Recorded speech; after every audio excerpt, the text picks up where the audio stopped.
All right. So, what does it mean exactly when you say you're going to take something out to market with a writer or a project, particularly around episodic content? What does that mean? So, I'm going to kick it over to our guest, Kristen. Over to you. Thanks. So when I say I'm going to take a show out to market, that means that there's already a couple elements in place, first of all. So that means there's a script, probably a pilot or some type of writing step, a format, a pitch, some type of document that we've probably commissioned and hired a WGA writer to write, or they've written it on spec and we've acquired the rights to take it. Then that means that we've also attached a meaningful showrunner, which is also going to be that writer probably. And if it isn't, it's a showrunner slash writer slash director who has EP'd several different, not just like one season of a show, but especially now with the constriction of the market, it means that you have a showrunner who's run several seasons successfully. So you want to have at least like 3 or 4 seasons of a successful showrunner who knows how to deliver a show. They're attached to it. And then we, along with them and the director, will, or talent, take that to the buyers. So the buyers are either, depending on the show, if it's broadcast, like half hour, multicam, that's going to be your broadcast networks like ABC, NBC, CBS. And then if it's something that can translate into a little bit more like elevated serialized show or episodic, then we can go and take that out to the streamers as well. And that's going to be Hulu, Amazon, Netflix, Apple, it all. I think there's about 12 right now with the, Warner Brothers, Paramount merger and everything. And so that's what it means when we say we're going to take this show out to market. Yeah, perfect. Okay, good. Because that's kind of what I was hoping it meant, and I'm glad we were able to settle that. But for people that might not know a little bit of your background, Kristen, can you give us a little bit of your origin story? How did you get into this whole crazy thing of film and entertainment? Yeah, I started, like a lot of people do, as an actor in my early 20s in New York City. And I felt really stuck that I couldn't be in projects that I wanted to be in meaningful ways. And so I wrote something for myself, which happened to be my first screenplay that I ever wrote. And then knock on wood, I got really lucky and sold my first screenplay to a studio and a producer that was miraculously amazing enough to get it together to actually make the movie. The movie then went to theaters, which then basically that was enough tickets or whatever to get me into the WGA off of that sale in that movie. And then I started my career as a screenwriter, as a WGA screenwriter. So I kind of fell backwards into that role and left acting aside after that. And then after working a couple years as a WGA screenwriter, I was in edit on another film, and I got approached to help Storm Chaser here at this company on a film that they had recently acquired and fixing it basically in edit from a story perspective. And Okay. so that was utilizing my screenwriting ability of like being a story fixer and then also being in the edit and having produced other films in the past, kind of merging those together. And then I started running development at Storm Chaser and then grew into the role of now I'm the president. So I oversee everything from TV, film, all of our, budgetary admin stuff, like the whole shoot and shebang. Yeah, no, it sounds like a lot of responsibility. I'm sure it is.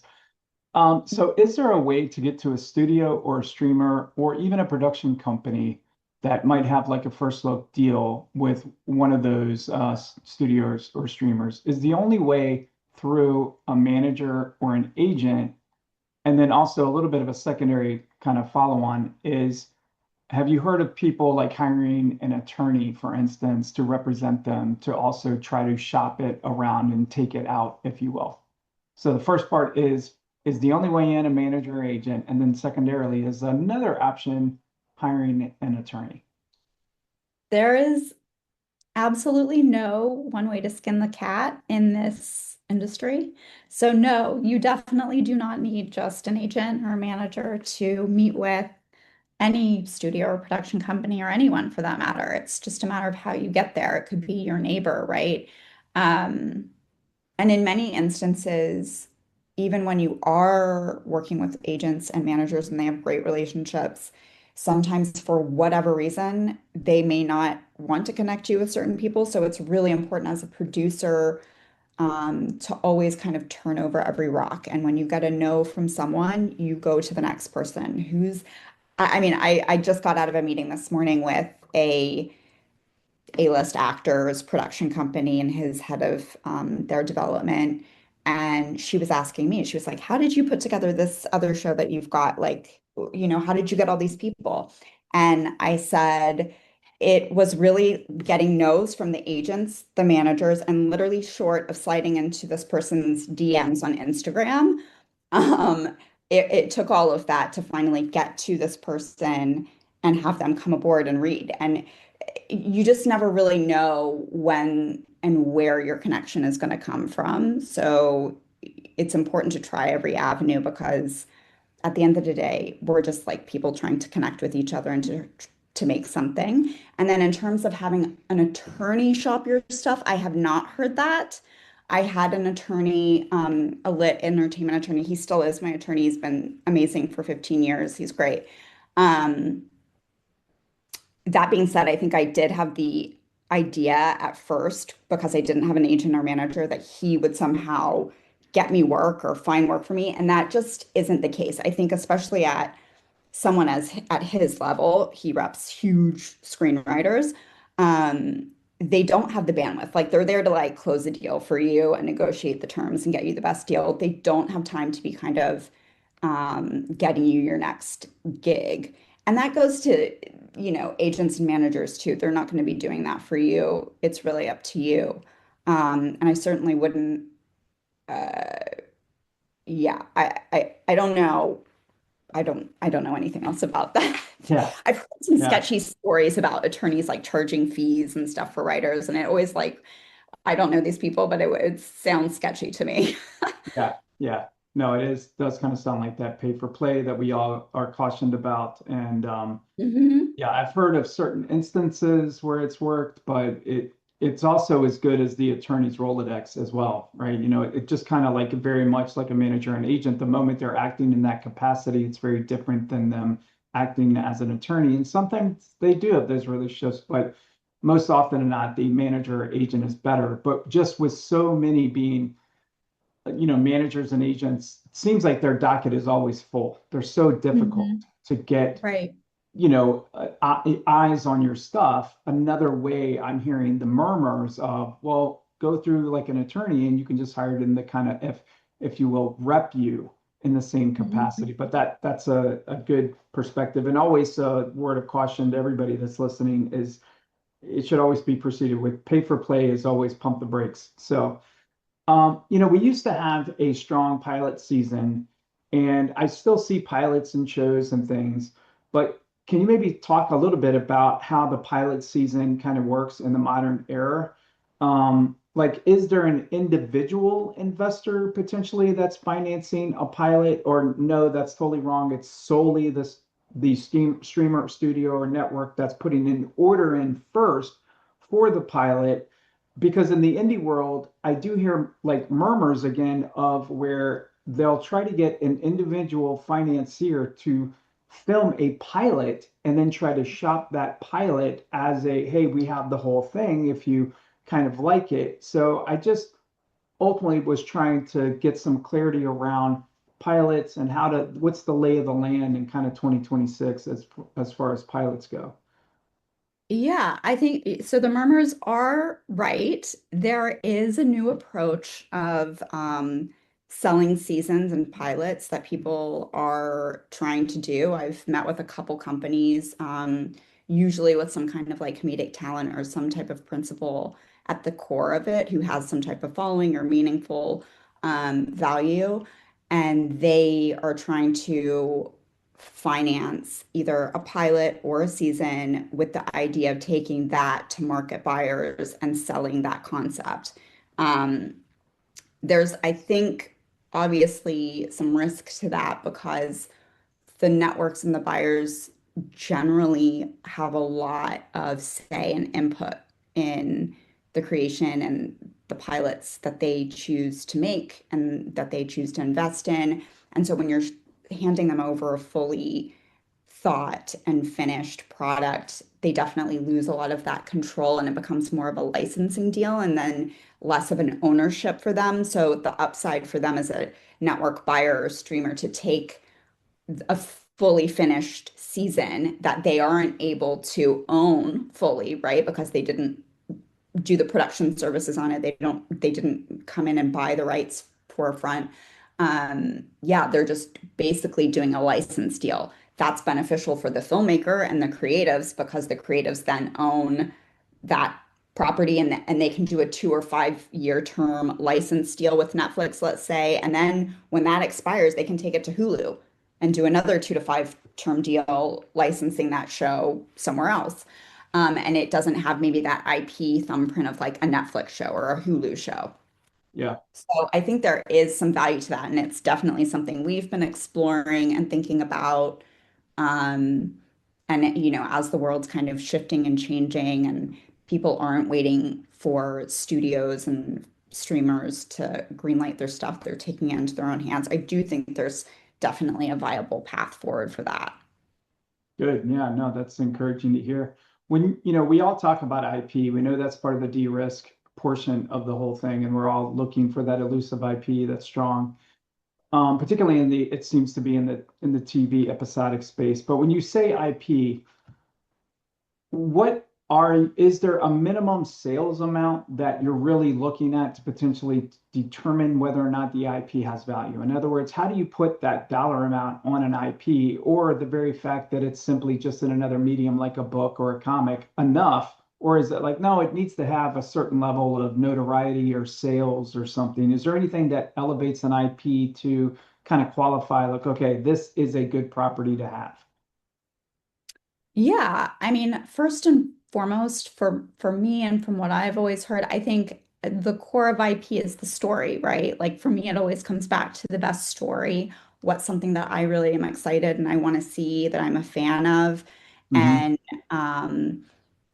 I think what's hard in my experience, what I've heard from other executives and buyers right now, it's kind of hard to get them excited about the kernel and the story because they are looking more at the package, like you're mentioning, what's the value add. So they're more looking for, great, it's a cool story, but who is the writer?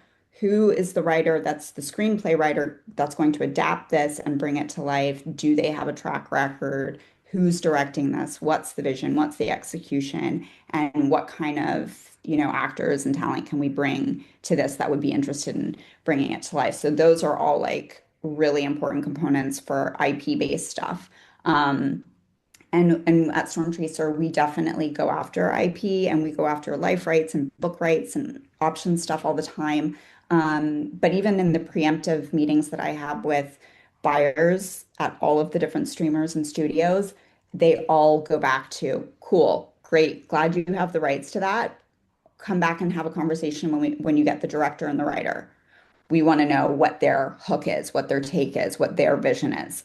So it is really contingent upon who that person is that's delivering the story to the studio. And it doesn't really matter what the rights are, right? Unless you have, I think, like uh, Ready Player One, right? The book uh, that is such a hot property that everyone wants, then that's something where like a studio preemptively will come in and they'll definitely want to gobble up those rights and partner with you. But they're definitely more conservative right now.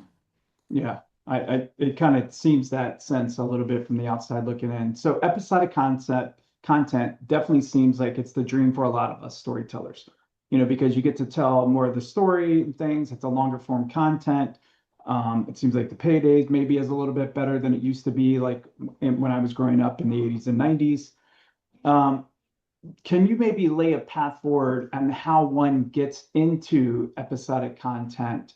And then also, is there a path for a storyteller that is not represented to potentially get into the TV space and how they might do that. So maybe just kind of laying the breadcrumbs of the path. If I want to get into episodic content, how does one do that? Well, I will say myself, I don't have any experience directly in a writer's room and TV. It's, something when I joined the guild, I joined a lot of committees to learn about all the different opportunities as a writer. And what I found was there are a ton of talented television writers out there who want to be feature writers. And then there's a ton of feature writers who want to be TV writers. And it's always like the grass is greener kind of thing. Um, and what I've heard is the heyday, and I say the heyday of like the 80s and 90s of episodic television was really like filled with these rooms, these writer rooms with like 15, 20, 35 writers, and they all had a hierarchy and a tiered system of how you move up and you start as an assistant.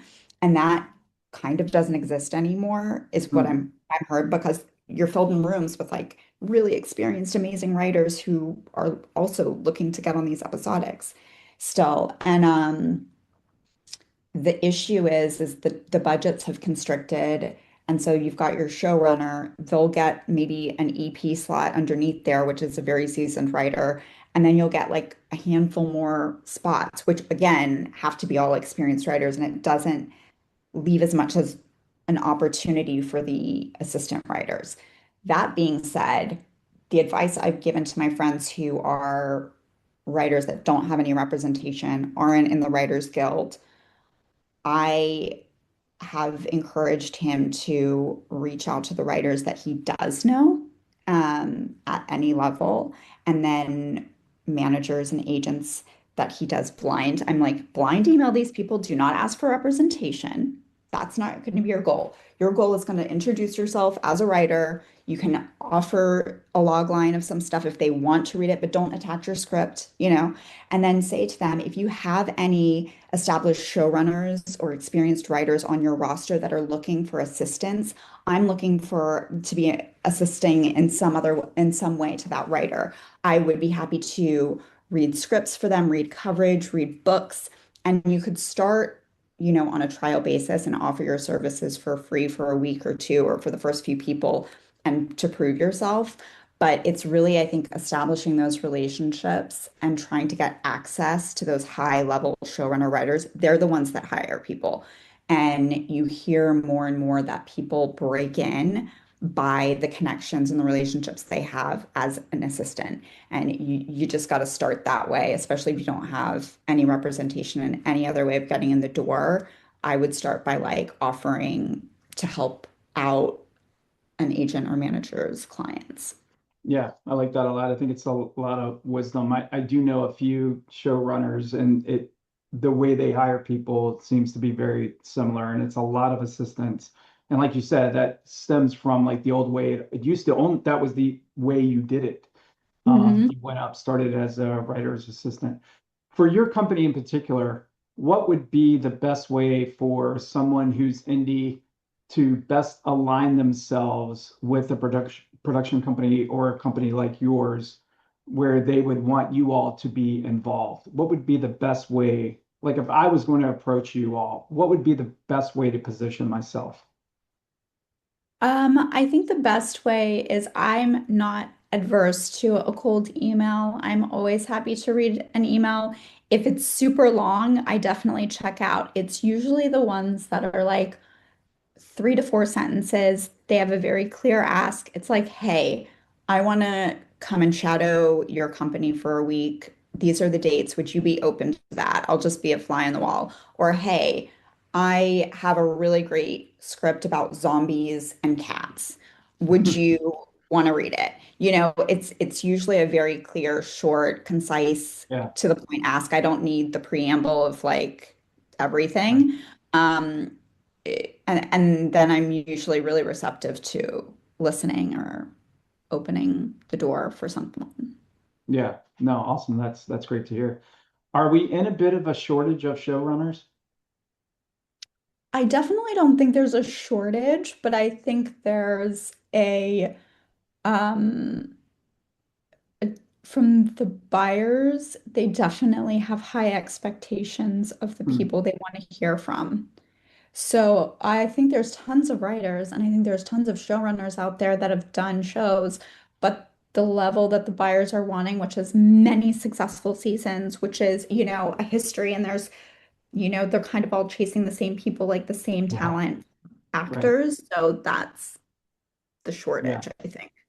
Yeah. It's again from the outside looking in, it does seem that way. So I've spoken to a lot of independent filmmakers over the last several years, and again, people love the episodic content. And one of the strategies that I've heard is kind of going back to that pilot or that trying to get in through a pilot. And the idea is let's do this as a standalone film, but there's obviously a continuation. Should the film get traction, then we have this whole episodic storyline that we could go in. And the reason I kind of like that, but I'd love to get your perspective on it, is because I know how to sell features. Television has always been a little bit elusive to me because, again, getting in the room seems to be so difficult with the buyers. But what would you say if somebody threw that thought past you? Like, hey, I'm going to first do a feature film, but it really is, I have 13 episodes and 5 seasons laid out of this story. Is that film standalone pilot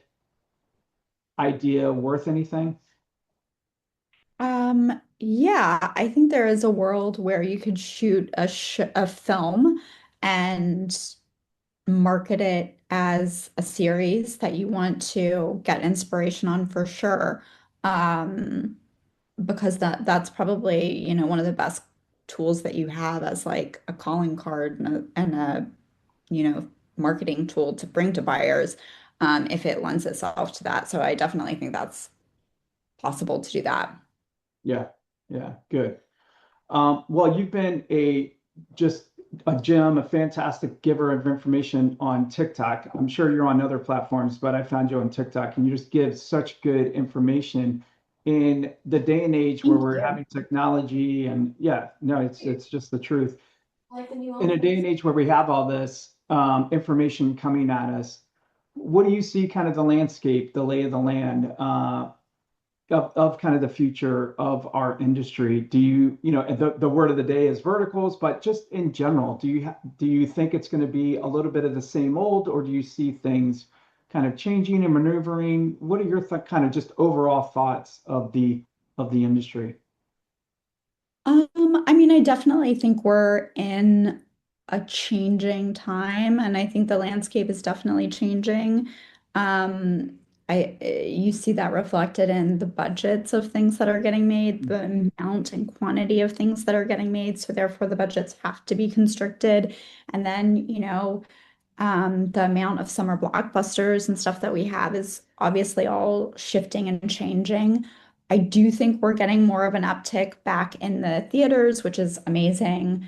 Um, so I think that's a really positive thing. And I think and hope that the shift of the landscape is that more filmmakers are getting more ownership of their IP. And, I don't know the ins and outs of like the deals with Obsession or Backrooms, but I think that is closer to a filmmaker owning their own, and having more ownership of their smaller budget films that are getting made. And if anything, the creative foresight that maybe, it doesn't matter if you have a star in your movies, and it doesn't matter if you have the biggest blockbuster director attached to your film. Like, people are hungry for creative, fresh storytelling and ideas, and they don't really care who's telling it. They just want a good story.